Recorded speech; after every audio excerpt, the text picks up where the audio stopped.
Well, there are fears an outbreak of red fire ants could spread to New South Wales. A peak body lobbying to stop the spread expects the species to breach Queensland containment lines. This after a delay in government action. Deadly fire ants posing a major biosecurity problem on the Gold Coast are moving quickly towards the New South Wales border. And there's fears the pests are about to march into the state. Our biggest concern is if they get into the Murray-Darling River Basin, they'll spread right throughout Australia. The creatures are considered one of the world's most aggressive species due to their ability to spread rapidly. They can devastate wildlife, habitat, and be deadly to humans. They can go into an area, into a habitat, and take it over quite quickly. They can reproduce and spread quite quickly as well.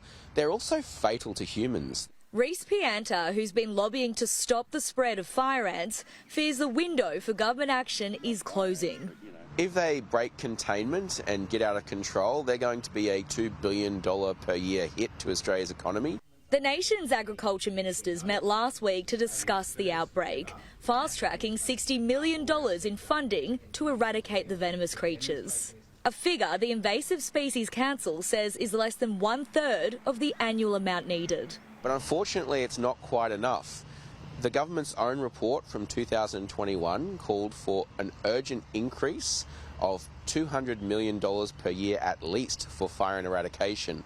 A recent Queensland audit report found $593 million is needed for a national eradication plan over 4 years. And while agriculture ministers agree serious action is needed, they're unable to put a dollar amount on their commitment. We do need to go through budget processes before we can walk out into a press conference and promise money.